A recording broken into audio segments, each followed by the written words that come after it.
Welcome to the Pure Property Podcast. Whether you are considering buying your first investment property or reaching property mogul status, we dissect the fundamentals through to large-scale property development and everything in between. G'day, hey going? It's Phil Tarrant, co-host of Pure Property Podcast, and I sit here when I tune into the introduction music there, and I sort of instantly my mind moves towards how am I going to start this, because I don't really think too much about it before it gets going, and it always, particularly with this podcast, the Pure Property Podcast with Paul Glossop, it sort of seems to orientate itself towards where I'm going to start by giving you a hard time, and I got to start with your new book. Oh.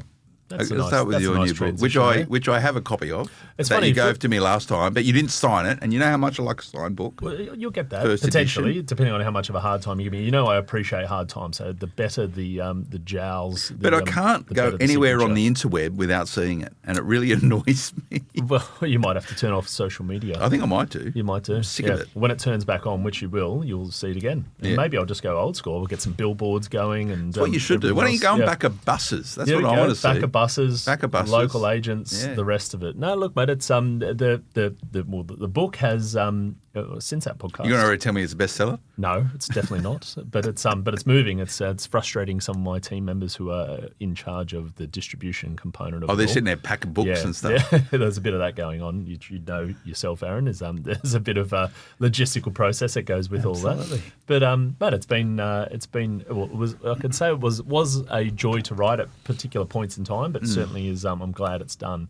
Yeah. We talked about children off air for a little bit there, and it's kind of almost like that process to a degree. And once you've kind of let them out. So you're not going to go again, that's it? Is it going to be a third instalment? I never say So when you never. got pure, what was it, the Service Guide to Property Investment, and then the Service Guide to Property, the next wave? Riding the next wave. So when is it going to be like the last wave or the tsunami? Tsunami, or it's going to have to Dealing be with like the aftermath. Cowabunga or something or other. But there's got to be something on like, when do you actually start getting into your sort of big wave surfing? Maybe that could be the next book. Look, going big or go home. There is Eddie chapters would in there go. that talk a lot about the big wave surfing component, which is, realistically developments, large-scale changes to more so just the passive investment side. And that's probably the definition of going big and going out the back and taking off on some waves that you're not necessarily that comfortable with. And that's a big part of what we probably want to talk about today if I'm talking about a transition. And I like doing podcasts because often different sort of worlds or different sort of networks collide, and I think that's certainly the case today. Aaron Christie-David, who's the founder and director of Atelier Wealth. I've known Aaron for 12 or 13 years. That's crazy, isn't it? Yeah. And I remember, I probably wasn't the first time we met, but I remember it quite vividly, the Australian Broking Awards in 2011, maybe. Was that the first one? It could have been. Yeah. I remember standing down at the Overseas Passenger Terminal with you when you're at the Commonwealth Bank, sort of going, this is what we're going to do. And you're sitting there looking really fucking sure. Yeah. No worries. But you had the checkbook at the Commonwealth Bank at the time, so I was obviously trying to curry favour with you. And the Commonwealth Bank was the principal partner of that at that point in time. So you were, I guess, a banker guy for a while, right? I was marketing it. A marketing guy at a bank. Correct. And now you're a mortgage broker of the studs who also has a book. Everyone's got a book. You can't be in property without a book. Yeah, no, you can't. And if you are, then you got to ask, who are they? Well, book and a podcast, I guess. So book and podcast. It's a well-tried. And a billboard, as it turns out. And you need a billboard or a back of buses. But I think you as an author, Aaron, you're probably a bit more smart or erudite than Paul, because you won an award. This is not a big up by anyway, but like, what is it? Something about home loans or something like that? I didn't really take too much notice. I just saw it. I went, oh yeah, cool. Not all. I don't get carried away. Look, the book is the Happy Home Loan Handbook, and literally Paul and I were talking about this. Is like, look, mortgage brokers don't seem to have a voice. Buyers agents, financial planners, I think definitely have really strong voices, especially that authority space in the books.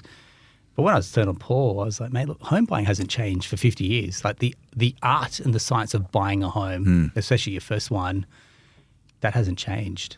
And the credit policy may move a little bit, for example, but the idea of going to a home, making an offer, getting accepted, getting a loan approved, and that's how the book's kind of broken down, how to get your loan approved, how to buy your dream home, and how to get on with life.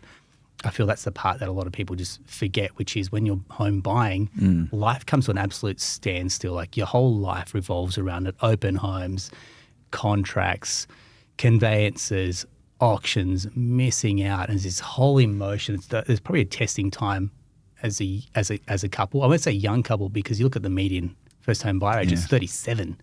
And that's Is it 37 now, is it? Yeah. God. That's the average. Yeah.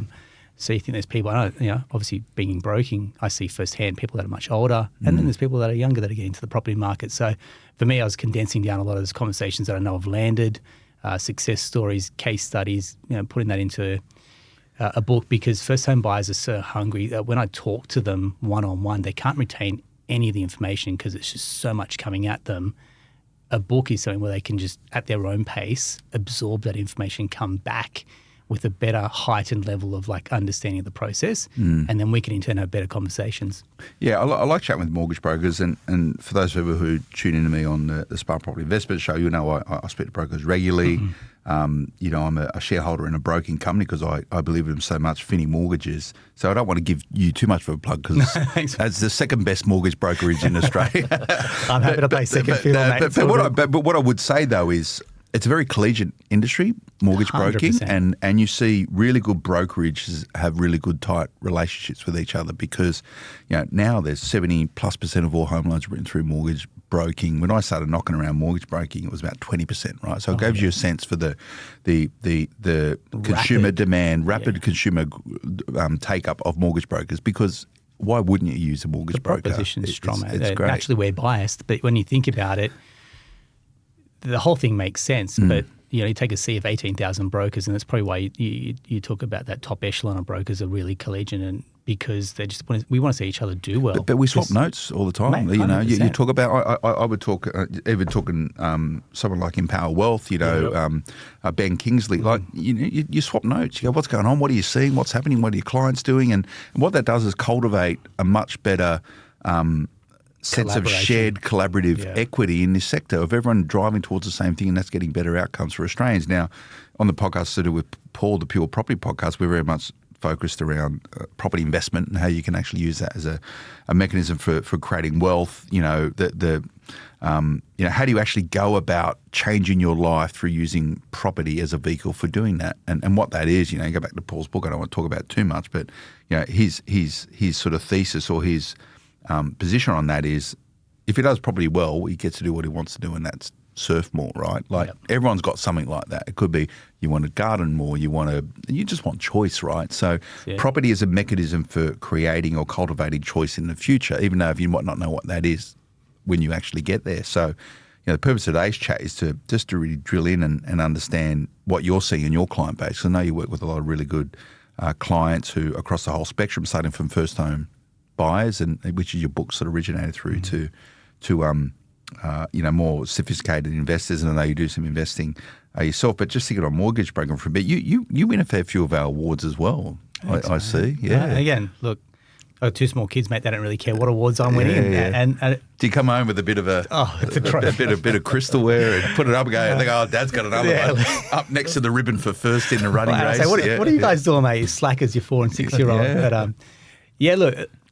The awards, from my perspective, are a lag factor. They reward what you've done in the past. So to me, I'm like, you can't get hung up on it, but look how good we are, because it's rewarding stuff you've done in the year gone by. But I think it's a good chance, especially for the team and clients, to go, hey, look, we've been validated. We're setting a bar for ourselves, and I think that's what's important, because I'll speak to clients like, we're looking for someone who's hungry, they're growing themselves, either their portfolio, they're ambitious. I'm like, that's us. We just want to keep setting the bar high, not only personally, but professionally, property journey. And then within our team, we're going, hey, mate, don't sit still.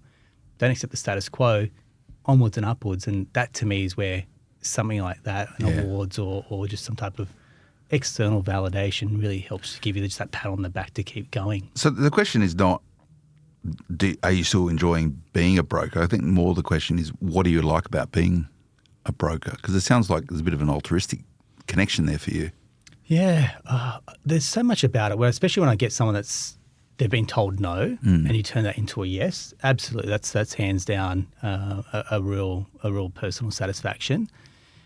But for me, I see the impact that property's had on people's lives. I'm like, you never would have saved that type of money.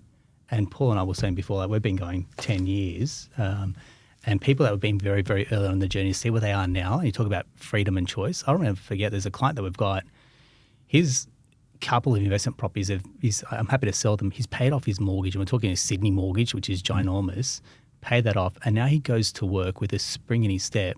His wife can stay at home with their 3 kids. And he's like, this is what we wanted. This is what, so property has given what they wanted. It's the enabler. Free in Sydney. They're taking a few more holidays, enjoying life, and he's got no stress, and he's in a decently high-powered role.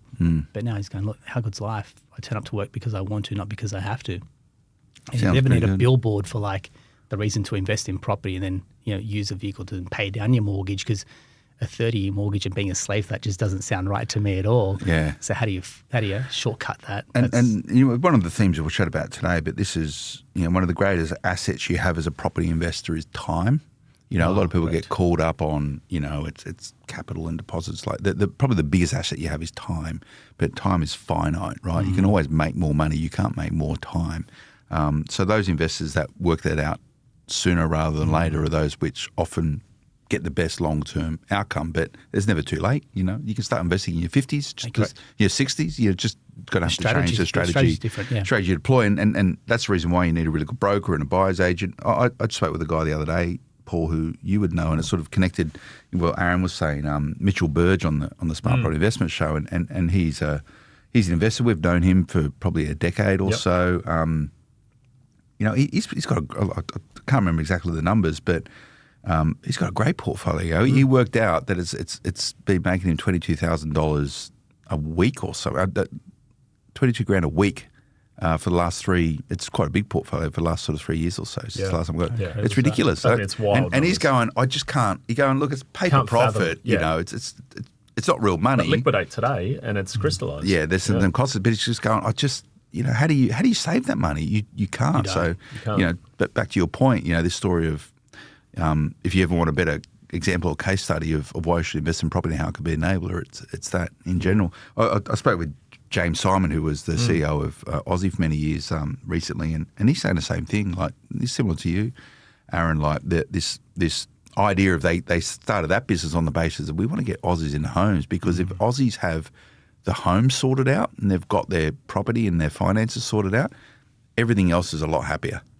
It's intrinsically connected with the health and happiness of most Australians and most Australian families, and I would argue probably the health and happiness of Australia. If Australians are happy with their property, you see it coming up the election now, things are a lot better. That's why you need a mortgage broker. Particularly an award-winning one. Great circle back to the start. Probably.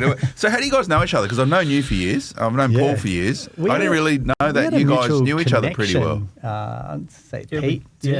But have you got the connection there? Because I'm trying to think of where it was. I know there's about 4 or 5. I mean, the connection for me, probably more than anything, which is quite interesting, was we're both probably Westies through and through to a degree. Absolutely. And that sort of led to us being mutually connected to 3 or 4 other business owners at the time as well, who were sort of all starting out in various different spaces within the finance space. This is a decade ago. And I think we were all working with each other for a good period of time, because we were starting businesses and starting complementary businesses. It's particularly complementary businesses, but there's always things you learn really quickly. You learn in business how to start, what to do, systems, processes, things to focus on, things that are just a waste of time, where to spend your money, where not. But more particularly, the complementary component of how can you help my clients get to there and vice versa. And there was a good intertwined group. It was I look back at it, we thought we were busy then. The startup phase, and that's where, kind of like being a single out of university and starting your first job. Where you spend a week on whether or not the logo was right. Now you just go pontificating about font size and colours, and you look back and you think, man, I wasted a lot of time. But then you think about starting families, having kids. That's great. And all the other stuff. You're like, man, that levels you up real quick. You know what? I reckon there's another connection here. There's another connection here which goes back probably another 10 years from that. And we're only chatting about it off air. And I think I've got this right.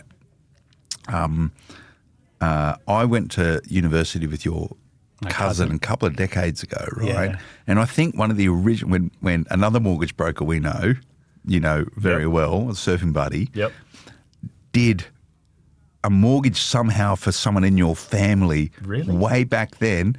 The crab dinner that we had at Golden Century, I think, was connected with that, where we went, that was a good referral. You got to give us a crab dinner. I think that's somehow connected. I don't doubt it, because when I look back, it's genuinely the web of. He could have even done a mortgage for your cousin. I think. There you go. Okay.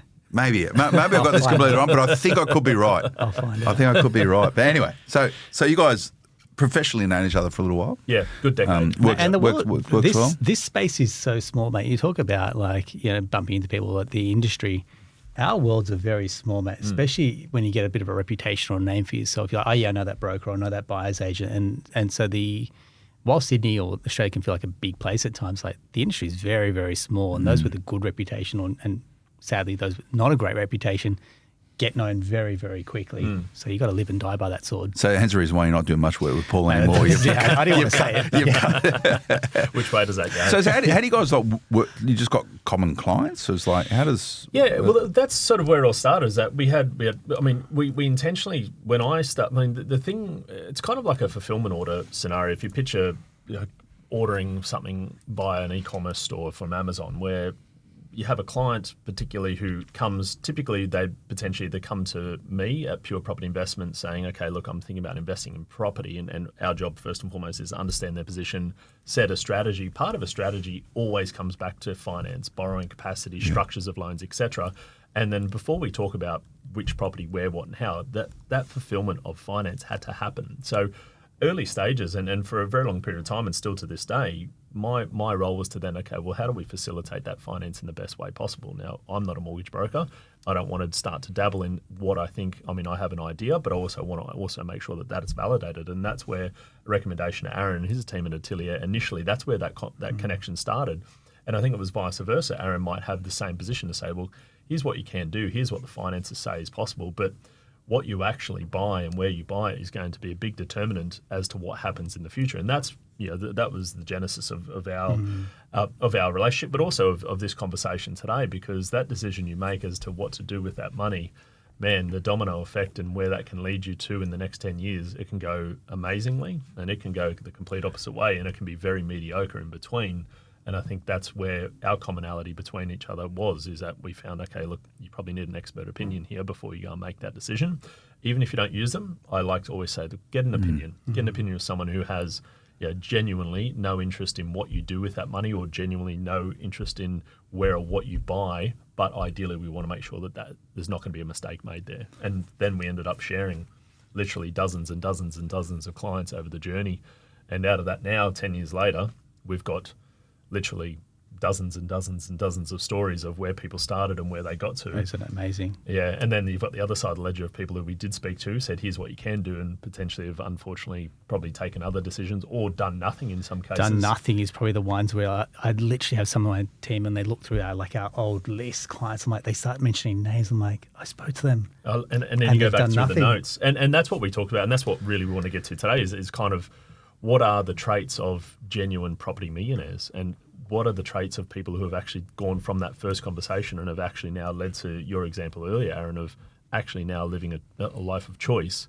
And we're only talking 10 years. 10 years in property is a relatively short period of time, but you extrapolate that to 15, 20, 25 I don't know how happy I am with the term of a property millionaire, because pretty much anyone in property these days eventually, Well, a property millionaire is $1 million in my equity. definition of net equity. Yeah. Is probably where I refer to. It's not $1 million in assets. How many? Nothing. I know that's a vague question, but how many of them do you sort of have a relationship with in your business? Property millionaires That would have $1 million in equity.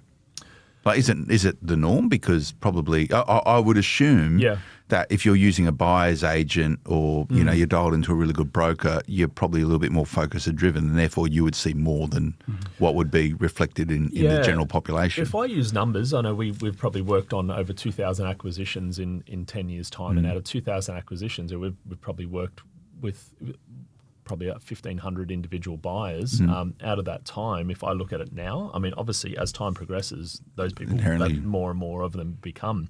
I would probably say that a good quarter of our investor cohort are technically property millionaires on paper right now. Now, that usually is always going to be a direct result in how long they've bought for, how active they've been throughout the journey, and also still holding to this day. That's, for me, usually comes down to is time. But I would say a good quarter of active property investors that we work with go, and this is not talking about people who have had property prior to coming to us, but that's starting from the first purchase, potentially with 100% debt against that property, whether they've taken equity from a principal place residence or potentially used cash or whatever it might be, but gone from that to then actually technically having $1 million in net equity in their asset base.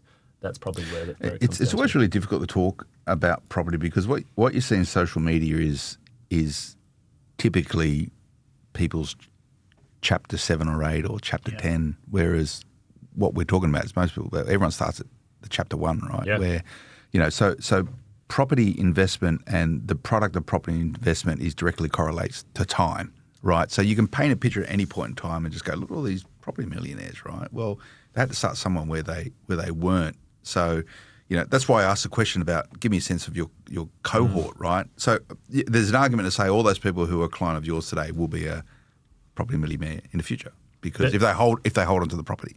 And this is what we're trying to give here is that the clues as to everyone has an aspirational position, and for most people that's different, right? Like having $1 million in net equity is not necessarily an aspiration for a lot of property investors, but it might be that I want to have a certain amount of income to then give me the choice of whatever I want to do at a particular point in time.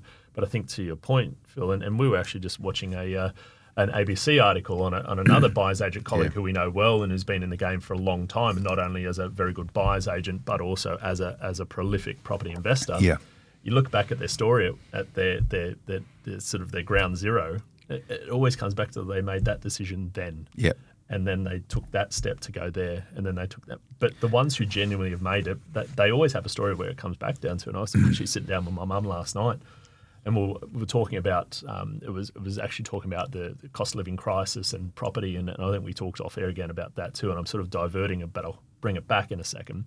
But it was talking about cost of living, and my mum talking about when she trained as a nurse way back when, and the fact that at that time she lived in a dorm with 5 other people, which basically was a shared kitchen, shared toilet, and she said it was squalor, and she was getting paid pittance, and it cost nothing to live there, but that was all she could afford at the time, and she basically ate cheese on toast and baked beans for a good 3 or 4 years as you go through your training, and then moved back home to then try and actually save more money while she started her career, and then ended up buying a property way out west for $33,000 in 1981, which is all they could afford at the time, my mum and my dad, which then led to that property increasing in value and held it over time. But I guess what I'm coming back down to here is to say, well, where does a cohort start? Well, they typically always start where they can afford, but the commonality is they hold. The commonality is they take action after they've bought, because almost every one of those people that I talked about that of our cohort of property investors,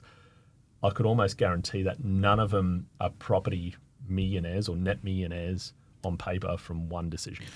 So again, most of the narrative or commentary around how to be successful in property is based on the mechanics of it. And I'd say there's two parts to the balance sheet in your equity in your balance sheet. One is the mechanical aspects of it, the final aspects of it, and then there's the intangible or softer aspects of it, and that is mindset, decision-making capabilities. So I want to concentrate on the latter rather than the former, because you probably see it as well. So let's get beyond how to work LVR strategies and your income and all that sort of stuff. That's all a big part of it and super relevant. But to your point, you get these people come back and what did you end up doing? You've spoken about this 10 years. You're still going to do something. You've missed 10 years and time being one of the greatest assets you have. So on this side of the ledger, which is the intangibles or the soft skills around property investment, what do you see the best guys do, Aaron?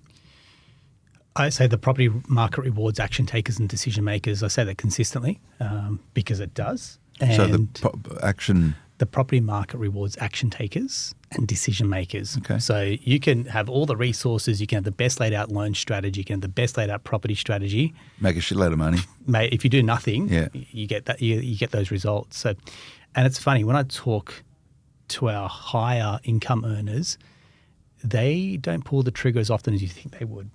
And it's a little bit of complacency. And I've got a real call to arms around, strong income earners, because they think they're a little bit bulletproof, whereas probably they're more vulnerable than some of my lower income earners. And I'll tell you why. It's because those roles that they get are highly specialized and they're not easy to come by. So when you start earning, 200, 300, 400 grand plus, they don't think that they need to invest in property and buy, 500K properties because it's below them. They've got a lifestyle to live. And I'm imploring them to buy properties because that is their get out of jail free card.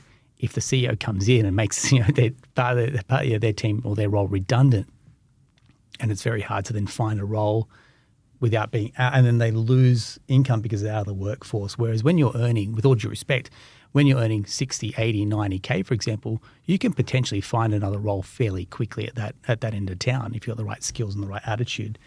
But they're the ones that are more hungrier because they know that their income's capped at some point as well. So they've got to then find another source of income, i.e. invest in property, because their incomes won't be doing such heavy lifting, say, compared to a 200K income earner.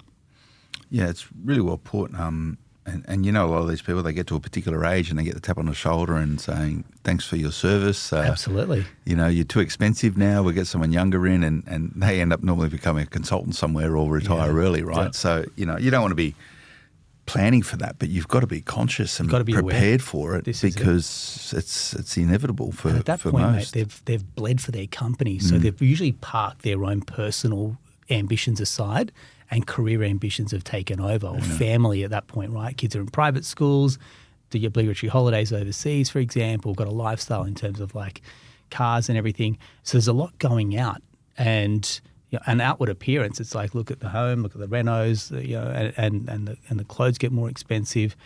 Whereas, and I live and breathe this, which is as my income has gone up, my lifestyle has got far more modest. And to me, it's a deliberate showing that I'm like, mate, my money's going into where you can't see it, which is into property. The car is getting worse as I earn more. And it's my way, it's my walking billboard to go, hey, mate, when others are zigging, you got to zag. And I'm putting my money where my mouth is. And it may be a very small cohort that I can preach that to, but the impact and the ripple effect starts to get bigger and stronger where people take notice of that as well. Do people like you talking with them about those things, or is there a reluctance from them? Like, just going, mate, what do you know? Yeah, but here's what I say. In 10 years' time, you'll be coming to me asking me how we did it. Yeah. And I'm telling you while we're on the journey, this is how we're doing it. So don't come to me in 10 years' time because I probably want to work less at that point. So I'm telling you now, as I'm going through this journey, this is what we're doing. This is how we're doing it. I'm very open about my journey and our journey with Bernadette and our kids. I'm telling you, because in 10 years' time, when you come knocking going, how did you do it? I want that. I'm sorry, mate. I'm kicking my feet up and I'm enjoying the fruits of my labour. Financial choice where I'm like, I'm spending more time with my kids. And I'm doing that already, but I'm spending even more time at that point. I'm going to be working less and training my team up behind the scenes. So, yeah, it's a message that will resonate with people that are ready. And you talked about mindset. People have to be willing and wanting to receive that message in order to do something with it. You see a lot of people, they see the result of people's hard work and decision making, and they want that. But what I found over many years chatting with property investors, a lot, if not most, of people aren't wired to do the decision making that needs to take place and be accountable to themselves in order to accelerate or propagate a good outcome in property. And by what I mean with that is a lot of people expect there's a reason why only a handful of Australians really become wealthy through property. They're driven, they're focused, they do it really well. A lot of people like the idea of it, but they're not able to hold themselves accountable to do it. So they try and offset or outsource that, and that's good. That's what I do. But you still got to be accountable to yourself to make the decisions with the people who you choose to help you on this journey. Yeah. And I make sure when I speak to my broker and accountant and buyer's agent and stuff, I make them hold me accountable to it because I go, this is what I want, get it done. They go, all right, we'll do that. I'm paying them money to do it largely.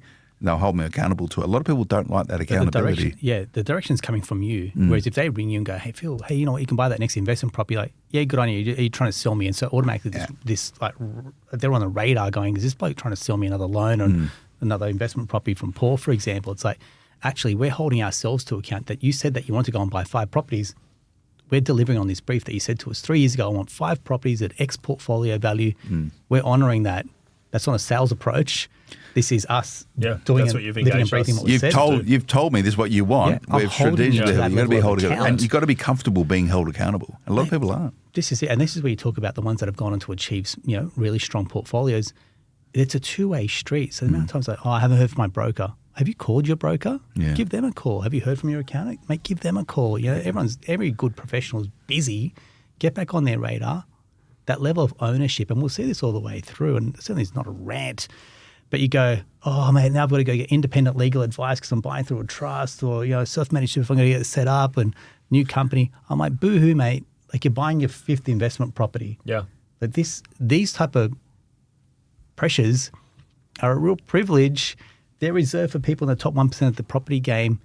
Take it, own it, get it done. And I think that's probably where we need to, like, if we want to really get these results, we've really got to get under the skin of some people and go, how bad do you want it? Because you'll come back in a few years' time and I had the ability to do it, but you never pulled the trigger. You don't get the results. There's so many excuse merchants out there, right? It's like, oh, interest rates are too high, or the economy's not right, or the property market's too hot at the moment. I'm waiting for this. I'm waiting, like, you know, everyone's waiting for something largely. And this is another mindset thing. Absolutely. You know, you've got to be able to make your decisions within the bubble of your strategy rather than the collective bubble of what's all going on around you, right? And a lot of people really struggle to dissect the two things. I think most people struggle to dissect the two. People look for reasons why not to do it rather than to do it. Yeah. And that again is a huge mindset thing, right? It's funny because we're just talking about, you talked about potentially high net worth, or high income earners being very guilty of this a lot, of being those non-action takers and non-decision makers, or pragmatists for the wrong reasons a lot of the time as well. And I can think of a client that we share and we've shared since day dot, and it sort of brought that to mind, who's an executive in pharmaceuticals and is danced around different roles, gone overseas, stayed here, and I think we've built together with him, you and I, and our teams, probably a portfolio of, I'd have to assume it's probably a dozen or maybe 8 to 10 properties now over time, and I think he just upgraded to what is to be probably his retirement home. And this is a man who's, and his wife as well, and kids and all the things, dog and aspirations within life to get to, but his mindset was, look, yes, I earn good money. Yes, I understand that there's a good pension for me at the end of the day. Yes, I understand I've got a share plan in my business or in the company that I'm with, and there is going to be some significant cash, but I want more than that. And I don't just want it for me, I want it for my kids, but I also want it for these reasons. And these reasons are very similar to what you just shared. And it's not to buy the newest Porsche. It's not to live deep waterfront for the sake of saying it's my show badge. It's to say I want to be able to spend time doing what I want to do, and that typically revolves around being close to the ocean. And he's a guy who's self-motivated. He took those steps, and I can almost guarantee in 6 months' time I'll have an appointment in my calendar made by him. I'll proactively reach out, vice versa. Yeah. And whether he's reaching out to you to get a health check on where his loans are, whether it's an equity release, whether it's now pushing to the level of saying, I can't get any more in my personal name, let's go down the trust, let's go down the SMSF pathway. Yeah. He's never used these things as reasons why he doesn't do it. He uses it as reasons why this is why we need to now take this next step. And his portfolio is unequivocally now into the multi-millions as far as net position. And that started from one investment. Absolutely. That started from one single investment. And granted, he had a principal place of residence with some equity in it. That's where it started. And that was basically 10 years ago, and now has properties in Brisbane, in Hobart, in Sydney, and I believe in WA, and potentially coming to soon to be in the Melbourne market as well. And, this is a multifaceted, diverse portfolio that started with one single purchase of a property that was circa $300,000 or $400,000 and has now led to a portfolio that's probably worth in excess of $5 million. And we're talking 10 years, less than 10 years. Less than 10 years, manage the cash flows. And, yes, his income allowed him to borrow, but I tell you what, he could have sat, and I've got very, very similar, more clients who sit on the other side of the ledger who are on very similar incomes, who say, I might just buy one to help me in retirement. Yeah, one is not going to change the game in retirement, that's for sure. That is the crux of it, is that one property will not do anywhere near the level of I think heavy you're lifting kidding yourself want. if you think you're going to buy one or two investment properties and have a very comfortable retirement, unless they doing some insane heavy lifting from a growth perspective. And that's what we're imploring people to go. It's not buying quantity for the sake of it. You buy quality every day of the week. But that's what a portfolio is. A portfolio is on one or two, and that's unfortunate. It's a general statistic. What is it? 92% of investors, one or two properties. I think we'll definitely see that number nudge up. The prevalence of buyers agents, sophisticated now tools that have become mainstream like trusts and SMSFs as well. I think we'll see that number definitely increase. But even then, we'll talk about super investors. I think super investors are called 20 plus properties, but then you've got this echelon of 100 plus properties as well. And I think they were reserved for, private bank ultra high net worth clients. And now, you know what? With the right team and the right strategy and the right heart and mindset, that is achievable for some people that never would have had that level of property ownership in their bloodline before. You got to be hyper focused though to do that. Like that doesn't happen by accident. Yeah, you're signing up for like constantly just signing up loan documents. Absolutely, absolutely. Yeah. But again, you need to be one of those action takers and decision makers. Can you imagine their kids or their grandkids, like beneficiaries of that? That's intergenerational. Well, you see these stories now in the city. Like I think there was. Properties getting like Ultimo way where one family sort of owns 30 or 40 properties there. They bought them like years, like generations ago for nothing when no one wanted to live there. And now they've got like it's set whole families up like just with just rivers of money, like ridiculous, endless amounts of money, right? Because at some point in time, someone did something, and they held. And then they held. And then they replicated when they could. Yeah. And they just thought, and they probably did without a lot, right? Like, they probably weren't having the fancy lifestyles. And, I leave a pretty thrifty life. I don't really buy fancy stuff, because I don't need to, don't want to.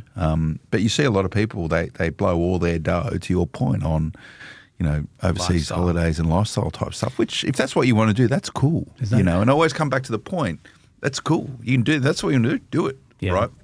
It's hard to have both sometimes, but most people want both without having to sometimes do the effort. Do you know what I think's a real tragedy here? And we've both worked corporate, right?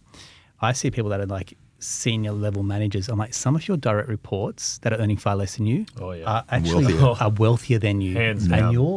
And you're slaving away. And I call this sweat equity versus property equity. Mm-hmm.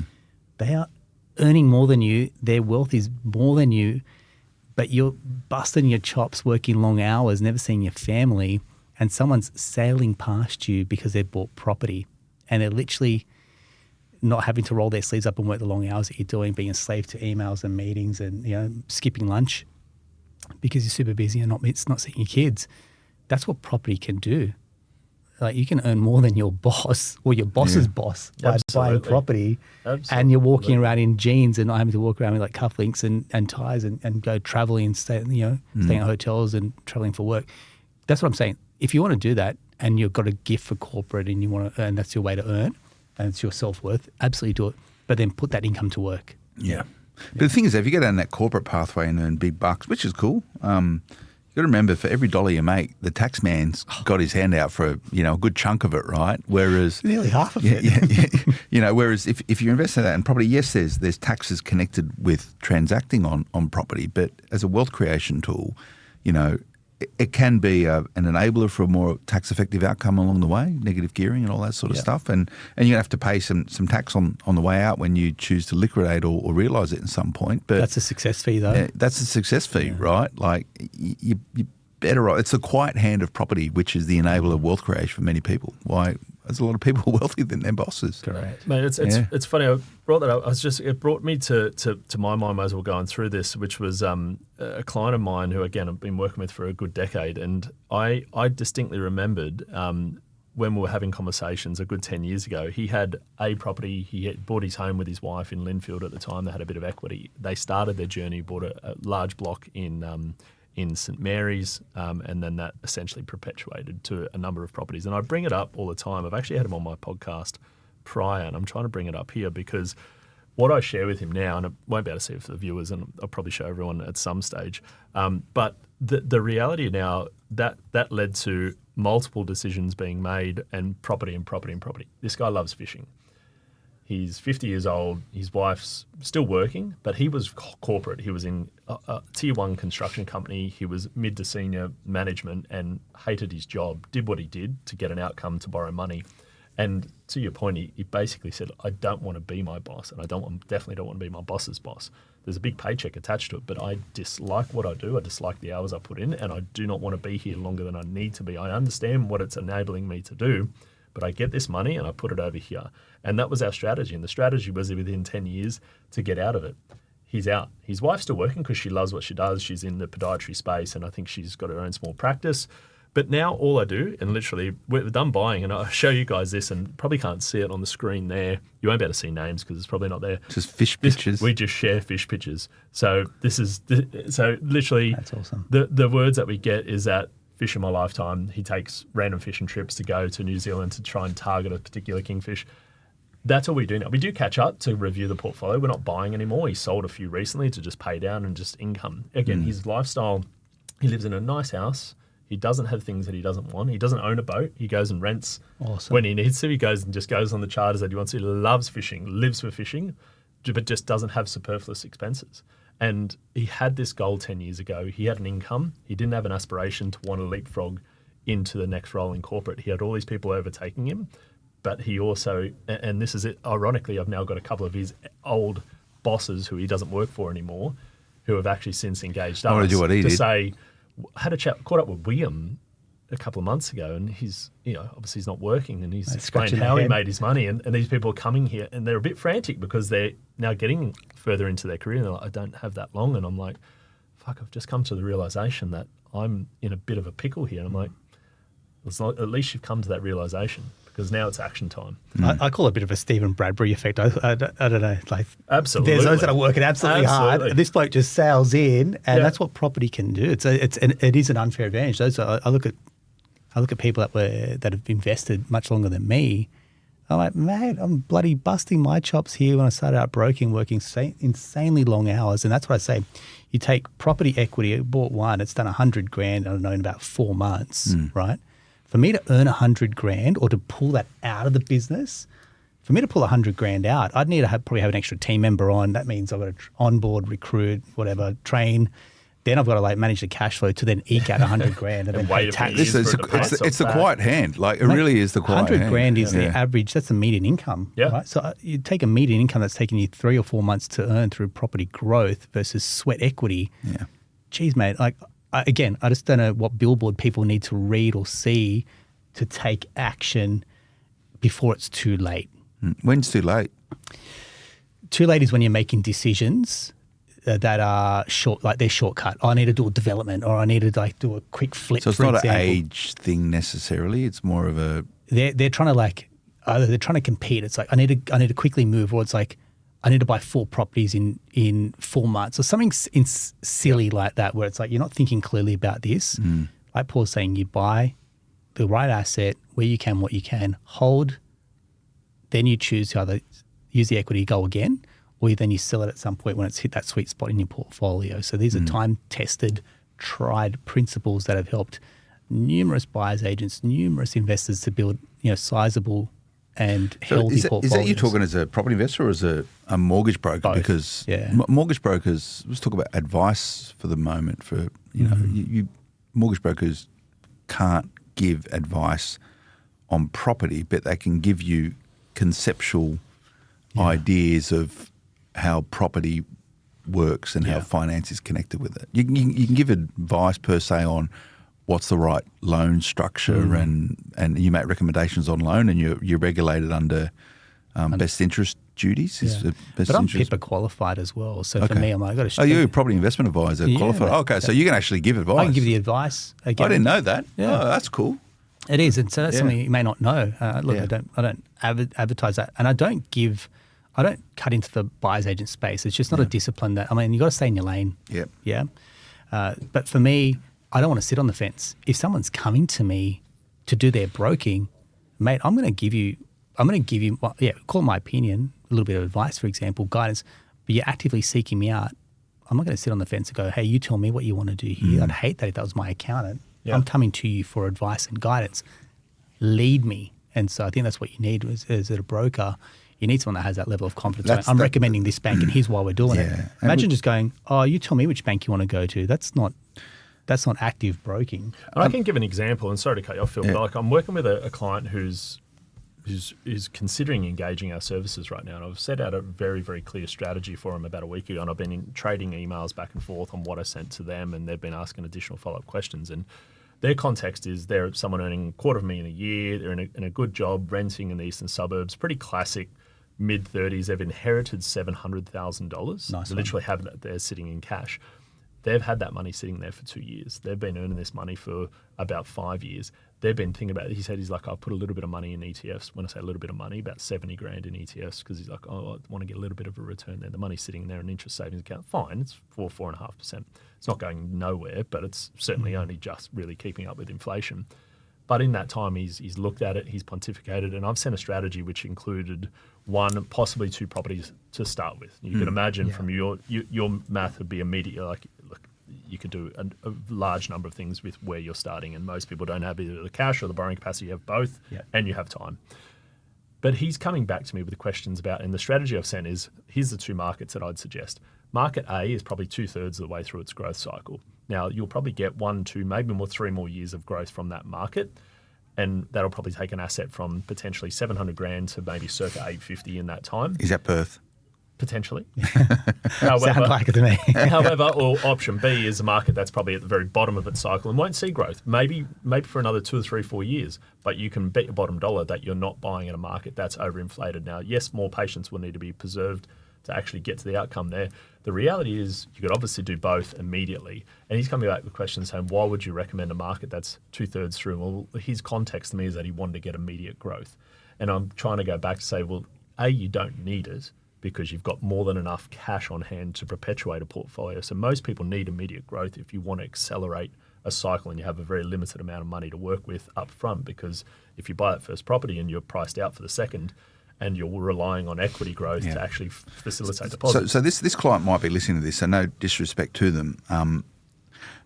Do you sit there and just go, I don't want to really work with someone like, because I want you to take ownership to interrogate my advice. Phil, and that's where I go back to them, because I usually give a fair bit of my time to these conversations. Because, to be fair, they haven't paid me a cent to give this opinion, and I have no bias on which way they go, but I have a preference because I know where the outcome will probably lie for their situation, and I do give them enough time. But eventually, if they keep coming back and they ask the same questions, then I'm like, there's only so much I can put on the table here to say, here's my advice and my opinion, before I'd go back and say, you're probably not best positioned to work with us, because I know full well that if you do buy in a market and they get rapid growth in 2 years, they'll say, thank you, that was a great outcome. But in 5 years, when that market plateaus, I'll say that was a terrible decision. And conversely, if they buy that property which doesn't do anything for the first 2 or 3 years, I'll say there was a terrible investment. They might sell prematurely, and then 7 years later, when they look back, they say, well, you bought me a crap property, or you recommended a crap area that didn't deliver. But I said, well, ultimately, you need to understand that regardless of what decision you're making, if you're buying for a 2 or 3, 4 year outcome to get this really quick return for whatever reason, in my opinion, in general, property is not the avenue for anyone who thinks that you plough money into a market, 2 or 3 years later, you look back and you're like, I've made an amazing decision. And this is the issue that I have with a lot of the noise around property investment at the moment, is that people are sold that is the norm and that's what you can expect in property investment. That's not the case. No way. Some people may just, absolutely to your point, get lucky and crack it and do whatever. That's not normal. Property investments it's directly correlated with the time that you're in a market on the basis of buying good investments. But back to this particular client, I always say, if you're going to go down a pathway as a property investor of being a successful property investor, whether I'm a successful property investor, it's open for discussion. But you've got to be a good client, right? You've got to actually, like, if you're smart enough and where you have the right mindset to go out and engage people to help you do this, you've got to be accountable to yourself. And the people that you work with, you need to instruct them so you get the best outcome you want. But they don't want nuisances, right? Like if you're sitting there questioning everything and justify it. Most of the time they'll just go, look, you're not right for me, go away. Yeah. You know, it's never happened to me. I know I piss a lot of people off. But you need a self-awareness to actually be good to work with, because the people, like you're showing, I can't remember his name, Mike or whatever. William. Like, William. Yeah. Like you obviously have a relationship there. Absolutely. Right. You know, and you're there, you gauge, you're connected, you're sharing photos. It's a good, warm relationship. Yeah. If you're using professionals to help you be successful in property investment, you've got to be the person they want to talk to and hang out with. Otherwise, numbers going to come. They're going to go, I don't want to talk to this person. Yeah. I just don't want to. Sorry. Well, I know what and you this miss conversation's that. about to be. You need about. self-awareness. You don't want someone berating you all the time, going this. Go away. Yeah. Go away. Well, it happens in mortgages as well. Like and I'm conscious. I think to Paul's point, I think when they start questioning, but I've never heard of this bank, for example, mate. If you think you're buying a loan, you've missed the point. Yeah. And it sounds like I'm like the anti-mortgage broker in that sense going, I don't know, mate. Like the loan's the loan. It's simply the vehicle to buy the I don't care what name the bank is. I don't care what the rate is. Just get the loan, buy the property increases in value, switch banks whenever you can, because when you're buying something, you have to then like change it. Like think about buying property. There's stamp duty, there's agents fees, whatever it is. Buying so with a loan, you just change banks, mate. Like it's effectively you're just renting the loan. You're not buying it. You're just renting it. So it's so interchangeable. What are you getting hung up about it for, right? So that's where I'm like, and I can't articulate that clearly. Where people go, oh, I can see it. That's me in my professional sense, just going, mate, this loan is simply a tool to go and buy property, borrow as much as you can, go and buy as much as you can within reason.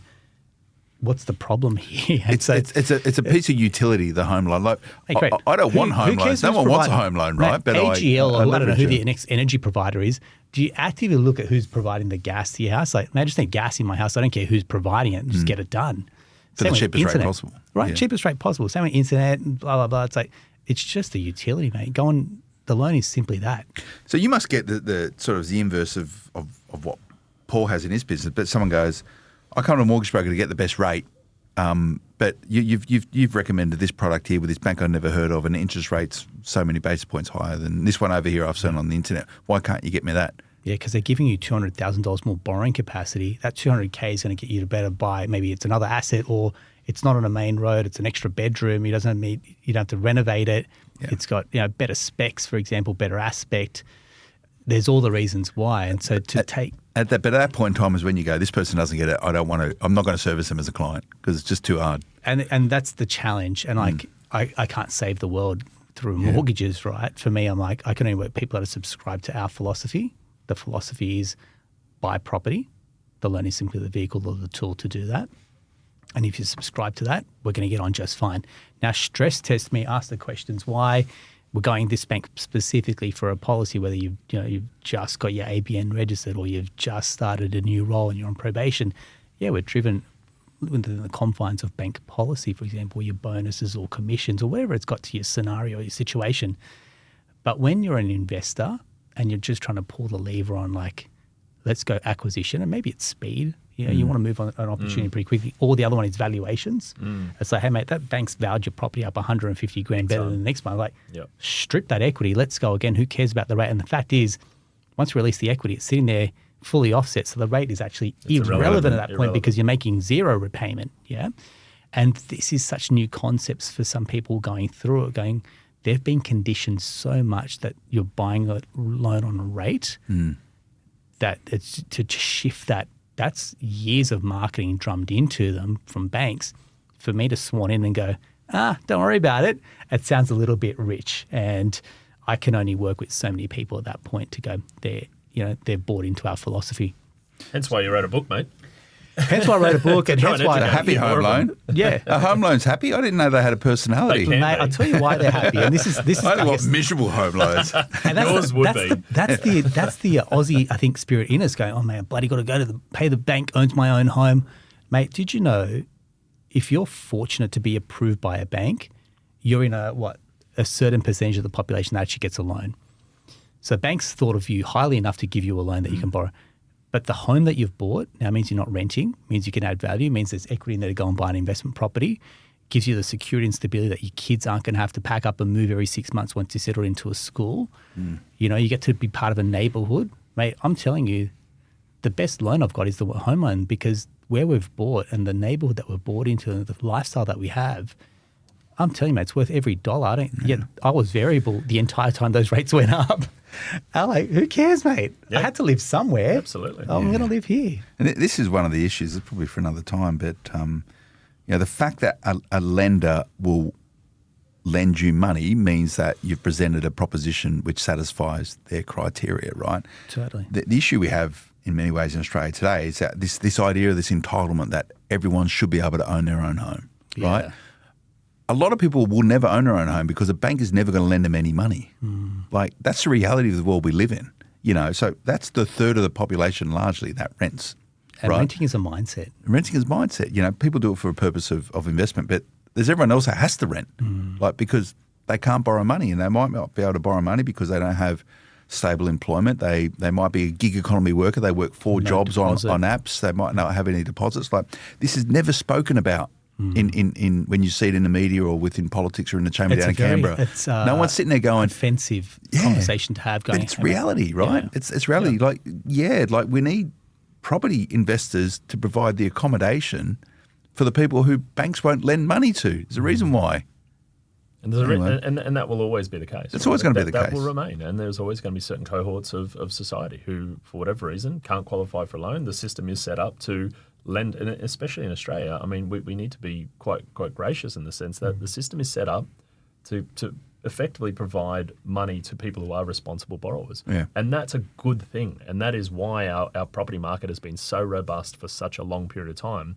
And to start to tinker with those edges, I mean, we've probably bandied on a bit about APRA's 3% handbrake and essentially buffer they've applied. But you know what? Through COVID, that probably it showed that it was it's largely bulletproof, tool. right? It's largely bulletproof. And within property investment, there's a property investment podcast. We're very fortunate as property investors because that's the nature of the way in which Australians live, right? A third of people rent. It might increase over time, just the nature of the beast, right? But there are 2 really important stakeholders as part of this equation as property investors. Number 1 is the Australian government. Number 2 is the banks. And we have some of the strongest banks in the world. There's good governance. They're largely bulletproof. Yes, there's a lot of hassles around trying to get debt. You've got to qualify. Yes, there's buffers in place. But they're a really strong partner. They're a partner. They're stumping up part of the dough. Yep. And the other partner is the Australian government, who wants Australians to thrive and prosper and have homes to live in. And structurally, the tax system supports that. That's exactly it. So you're not investing in isolation. You've got partners like Atelier Wealth and Pure Property on the tactical and strategic side, but then you've got structural support in the system. Yep. We're singing to the choir, aren't we? Yeah. Hopefully we're preaching to the converted, and that's where it just kind of, I guess, galvanizes their plan to go, mate. If you ever need that billboard, I mean, you and I run businesses, 3 of us, and you just go, how you don't want to say the system's stacked against us, but how hard you have to work. Is it stacked against us? I reckon it's all behind us, right? Small business. Tailwinds. Yeah, small business, yeah. right? You've really got to persevere, push. The failure rate is very, very high for small business, and those that so it is survival of the fittest. Versus property investing would have a much higher success rate if you just held. Like you can't just hold on to your business for a couple of years and hope it does well. 6 years you make money. That's the averages in property. If you are genuinely. So you got to have skin in the game to get in the market, whereas you can't have skin in the game in business because just simply showing up is not enough. It's a lot more forgiving property investment as a wealth creation tool than being a business owner. Absolutely. If you get the fundamentals of it. Yeah, right. There's a lot of business, small, medium, large business owners who listen to this podcast. I know firsthand because they've contacted me many times over. But I mean, business owners in themselves know firsthand how hard it is to run a successful business, but then use your business numbers to then display correctly what a bank's going to need to see to then actually use that money. We talk about corporate and medium and or mid-tier and senior executives within corporate and how much easier it is. And back to that's what frustrates me probably more than anything. If you're in corporate on a good gig, you are as best positioned to borrow money as anyone can possibly ever be. But then on the other side of the equation, if you're a small, medium, large business owner, I mean, props to you for getting to the point of actually having the funds ready to go. But man, I tell you what, to get money out, if you're ready to go in that space, for me, that's even more a call to arms, because if you have the ability to access funds from your business and actually display financials that allow you to borrow, the risk in business is so exponential. And the only good thing about running a business is you get to choose the 80 hours a week you get to work, right? That's the only benefit that I have in life. And you think, I take Fridays off. I do. But I tell you what, I work freaking most other hours, and so do you, Phil, so do you. And like, we talk about we spend time, but we choose where we put that time. And then we go back to the desk, and then we go back on the phone. And part of that has to be a payoff, right? And the payoff for me personally is I plow that surplus into property. If you're self-employed and you listen to this, how often then you start to build your business, you show some profit, and the bank then comes knocking, going, how much do you want to invest back into your business? Oh, yeah. How much debt? And we've been guilty of this, mate. We did a couple of acquisitions. Like, right, seems like a great idea. And then it's more sweat equity. And this is where that whole notion came. I was like, geez, mate, this sweat equity. And then when you go and buy a property, it's like, I had to not even lift a finger and that property increased in value versus being so active and hands-on. It's a lazy man's business. Mitchell Burge, right? Yeah, You talk about these people that you refer to, and like made $20,000 a week for the last 3 years and runs his own business. Can you imagine a business that does that? Like very few, passive. Very few business without your cogs increasing. Yeah. Right. Most of our businesses are people businesses, so to employ and hire, love employing, love hiring, love managing. That's great. It's a real privilege. But at some point, there is diminishing returns because ongoing costs. The cost of goods sold Yep. in property investment, if you want to talk about sort of P&L type discussions around, and property investment, we're sort of going a bit longer. I'm happy to go a little bit longer. Yeah, absolutely. Property investment is a business, right? And for many Australians, it is the great Australian side hustle. Oh, absolutely. It's the best. It is the best. ROI, If you've got a job, a PAYG, it's the best side hustle you can do is property. It's not drop shipping. It's not driving an Uber. It's not having a craft store at the local markets. It's not investing into a hamburger joint with some blokes. All those. You just all active. Everything is active there. It takes you either buying that all before, and then you've got to sell it. Yeah. So you've got this entire COGS ecosystem that you've got to manage and profit margin, which is an outlay. Then you've got to think about how I'm going to move this product versus every year on year, you're going to get rental increases. Yeah. Every year on year, you're getting tax benefits, for example. You can move into the property and sell it CGT free at some point if you wanted to, whereas you can't do that in our business. Like, we're going to sell it. I don't pay a massive tax bill. It's so predictable. Cost of goods sold, COGS. So this is the expenses you need to apply to a business in order to conduct the business, right? Interest, land tax, accounting fees, water rates, property management fees. There's probably about 10, and it just won't change from that. Like now, what might change is the cost of those. Interest rates might go up and down, and things fluctuate a bit. But it's so predictable and easy. If you set yourself up administratively, you can manage quite a large portfolio. I agree. Right? It is the great Australian side hustle. But people sort of get stars in their eyes and chase other ideas, seeing what they see on the internet. Right? Get stuck into it. So you can actually be a business owner in Australia in largely a foolproof business, property investment, without betting the farm, right? That's what you should be doing as a PAYG employee. And if you're a small to medium business owner or a large business owner, make your money in business, parking and property. It's an old adage that's stood the test of time. You do the same thing. How did you reckon you got started in business? I reckon I pulled equity from my property. Absolutely. I had to be property backed to start my business. That was 100%. So I documented it, I think, in my first book, is that I basically... My first book. but in all honesty, I know I spent 7 or 8 years in corporate building my own property portfolio, and I got to the point where I did one big equity extraction because I wanted a buttress to say, and I wasn't going to, in my mind, I wasn't going to fail, but I'm like, well, you know what? I need money to fulfill life, because starting a business, I can guarantee anyone out there, it's very rare that you start a business that's immediately profitable. You have all kinds of stresses, fear of no one picking up the phone, fear of nothing happening tomorrow. You need money there. And that came purely from me having a relatively large portfolio before I quit my corporate job, extracted that equity because I showed that I had an income. And then obviously from there I said, okay, look, I've got money there. Here's the risk we're going to take. Let's go and do it. Money sitting there available. And essentially it was just a low interest credit card. Yeah. That's effectively what I had available to me, but I had a lot more cash than I could get available to me than I could from a credit card and at a lower interest rate. And I see business owners that are locked out of the property market for so long because their businesses are not profitable. And you go, the opportunity cost that comes with that. And then when businesses go on to make big profits and then they go and buy the machinery, they upgrade we're victim to it. I've been open about our journey. We bought the big commercial site, going to make it our next broker headquarter. And that locked us out of the property market for so long because I had this giant commercial debt, for example, and then the fit-out cost that came on top of it. Maybe we could have bought, I reckon, 8 investment properties in that time for that relative cost. Now, we were talking before, mate, that will come good once it's completed. We've got tenants in there, and we'll eat a bit of glass for, call it, the next 12 months. Have you done the fit-out yet? Not yet.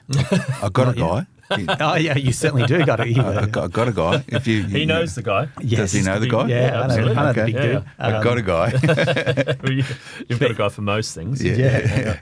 But I look at that as like, again, you just fall into the trap as a business owner. I'm going to keep that's not the goose that lays the golden egg. It's property, and it's quite often you can the banker's going to come back to you. You're doing pretty well in business, and does your bank call you up trying to get you to take on debt products? Do they? Oh, this is my world, right? Yeah. So they're constantly just saying, look, here's what, and we're around it because a lot of our clients are self-employed. So it's like, here's the latest self-employed. And, that segment was, I feel like, so underserviced years ago to the point that now they're rolling out policies for self-employed that I'm like, they're whiz-bang policies that are for resi mortgages and commercial. for resi and commercial, only for banker. property or just commercial finance in general. No, everything. Like cash flow lending and all that sort of stuff. Cash flow.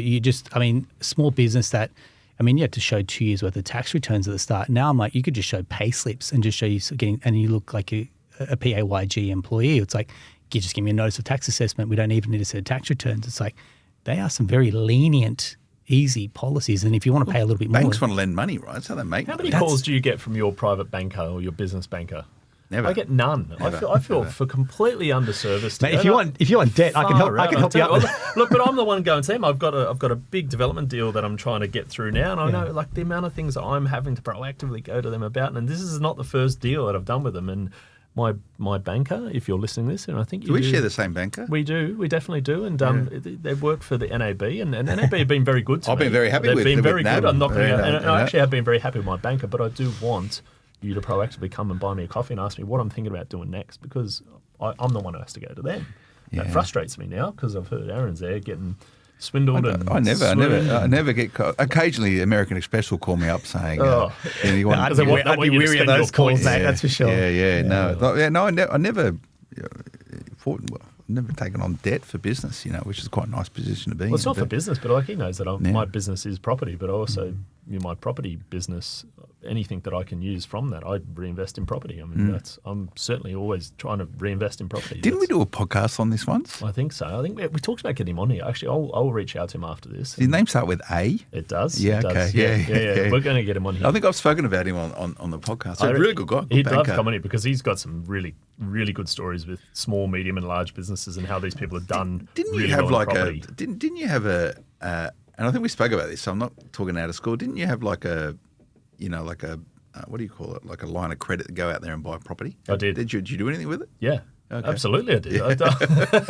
That's all I Maybe do. ask twice. I That's all I don't leave did. money sitting. If I've got lines of credit, I will move, and that's like I am itchy trigger finger. If I know that there's funds available, I can always look at property that I know is a good investment. Yeah, whether it's investment. I probably sit somewhere between, like, I could be doing a lot more as a property investor than what I do. Like, I could be doing a lot more. You need to get revved up more, I think, Phil. Better, Someone needs to push you out of that comfort zone a little bit.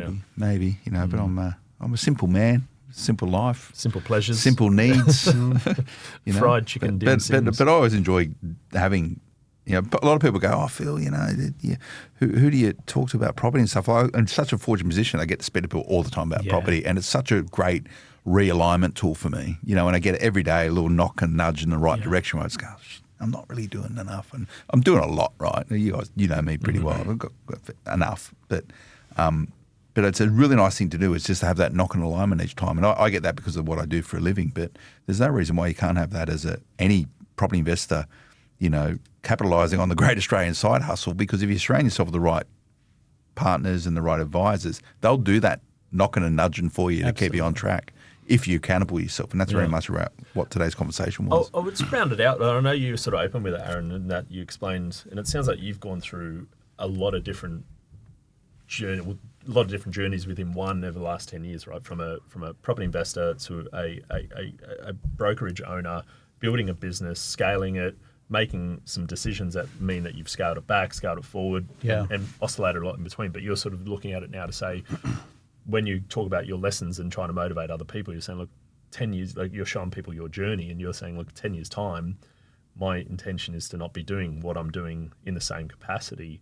What does that look like for you? So I know this is probably more of a personal question, but I'm curious to know, when we've talked about our own personal journeys, and I think the reason why we still talk to each other on a regular basis and probably share these conversations really easy is I think we've probably got general similar philosophies in life. But so 10 years time, you've mentioned it's not about upgrading life. It's actually about trying to keep it modest to then get to the point of spending time doing X. But what is that, if you were to crystallize into a few things and say, here's where I'd like to work towards, or here's what I am with yourself and Bernie working towards, what are some of those major things? I mean, we're very clear. We've got 10-year plans. So the business, when we started, 10-year plan, here's where we are. So I feel like the last decade is all about being business building. Yep. The business then gives us the income to then get the lifestyle that we require. The lifestyle that we require, then let's just put that into assets. Assets will then give us the ability to generate income. The income will then give us choices. That's how we've kind of worked out our wheel of wealth, if you call it that. People listen to that, rewind that, and listen to that again. Yeah. That and little 30 seconds. I'll tell you why, because most people use their income to go and buy toys like cars and stuff like that. I'm like, no, put your income to income producing assets and then enjoy the fruits of labor from those assets. So to me, within that next 10-year period, I mean, I'll take my long service leave, even though I'm a business owner, I'll take that. We'd love to take our family and spend some time in Europe. I'd love to do the Ashes for 2027. So that's service leave. Right. I thought about I know, right? I know, because I'm like, look, mate, I'm part of the business and I'm paid my dues as well. Yeah, absolutely. I'm sweat equity. So for me, I'll take our family, we'll do a Europe trip. And I think for us, I want to chase the Ashes and go Formula One over in Europe. So that's my dream. Things like giving our kids memories, like, you do the Disneyland trips. But for me, I'm like, that will come off the back of the fruits of our labor, which is from property. Building my team up. So, a good couple of brokers. I don't need quantity in the team. I've got quality, building them up. And the team are all buying property because I'm like, don't ask me for a pay rise. Go and buy property and build your wealth that way. Yep. Yeah. And then to me, the choice. So for me, I love training. So for me, I still want to be active physically. So I want to train. I love going overseas and training, for example. So I want to do more of that. Just like you guys love going on surfing trips. And so what happens is where I feel a lot of my friends in my network will have to be working longer hours because private school fees or lifestyle, that'll ramp up in the next 10 years as we're into our 40s, getting to our 50s. I'll go the other way. And look, would I like to buy a nice car? Sure. Sometimes I think the idea of actually being able to do it is better than actually doing it. I'll say this because I turned 40, bought a really nice watch. For example, I was like, that would be, and now I don't even wear it. I wear a wearable Fitbit type thing, And I think that was a really good lesson for me to learn, which is the material stuff for me doesn't count anymore. Yeah, I went on holidays and I bought literally all my clothes from Best and Less or Big W. I was like, mate, I don't care. The holiday to me was like, that was where the money was going. The joy on my kids' faces, the connection that I had with Bernie, the meals that we could enjoy. Yeah. We flew economy. I'm like, there's no bells and whistles. It's the time that we're spending together. And I feel like people miss that boat, which is they're so engrossed in like, it's got to be like first class or it's got to be like the U-Butte location or the couple's trip to the Maldives. I'm like, Bernie, my best trip would be somewhere locally where we just get to chill out and enjoy and talk and converse and read a book together separately. And that to me, so I don't know, like people that may resonate with that going, I want the experiences over the luxury tags. Yeah.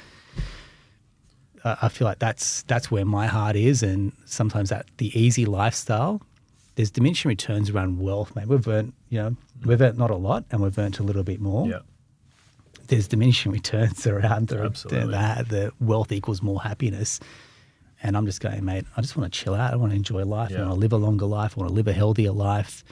What's the point of having 15 investment properties if you're getting a triple bypass done? Yeah, absolutely, mate. Well said. Very philosophical of you. It is, mate. As I'm getting on in life, I find myself having more deeper, meaningful conversations, Yeah. That's cool. Yeah. Again, you got to be accountable and responsible to yourself. No one's going to tell you what to do. You can get the right inputs to help you shape your decision making, but only you can really work out how you're going to go. And you got to run your own race, mate. Like if you're trying to buy property and Bernie says it, swing your dingling around and tell everyone, your heart's not in the right place. It actually should be something that's fairly secret, and you share that with people that are in your inner circle that actually want to know. I've got a mate he tells so many people. He's probably one of our biggest referrers in our business. He's telling everyone to go and buy property. He's like, did they call you? I'm like, no. He's like, mate, why don't they do it? Why don't they take action? I'm like, dude, they've got to want it for themselves. Yeah. And that's, I guess, it goes right back to the very start of what we're talking about. We can have this great podcast, you can have this great information, you have some great brains around you, but if you do nothing with it, I'm sorry, mate, that's on you. Well said. Well, thanks for coming in, Aaron. Thanks for having us, guys. Appreciate it. And Atelier Wealth, if you like what Aaron's saying, I'm sure it sounds like you're happy to help anyone, mate. So, Mate, we just want good humans. We like probably what you guys are doing. We've got a good client base, but if you're hungry, you're eager, you want the right team, and you're a pretty chilled human, but you want some great results, love to work with you. Yeah. Cool. You should bring one of your sort of co-clients in at some point. That'd be a good chat.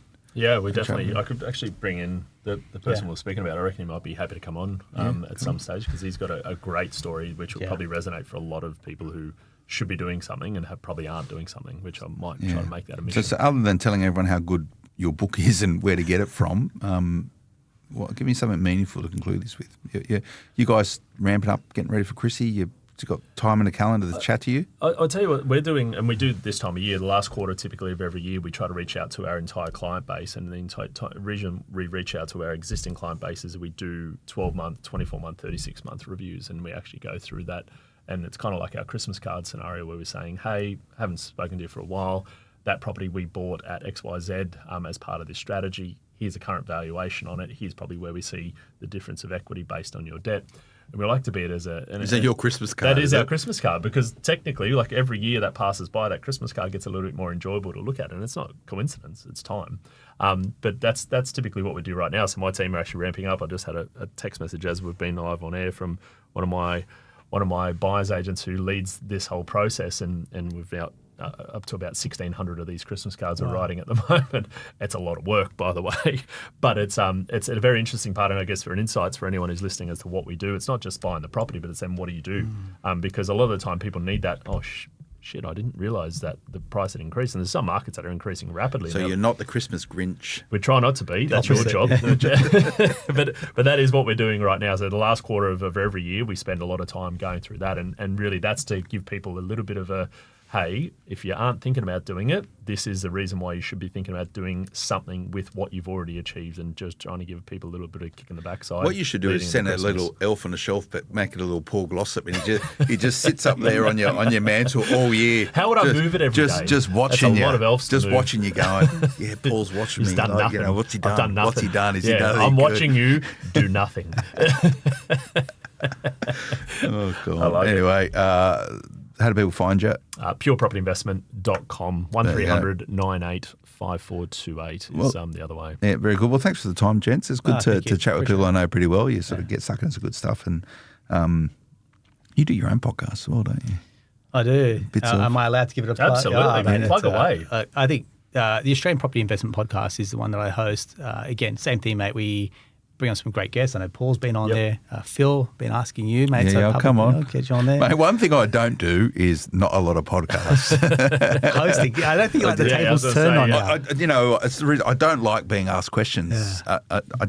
I do the asking around here. Generally, life in general, I much prefer being on this side of the microphone. That's why you're in journalism, mate. I do the asking. Yeah. I don't like.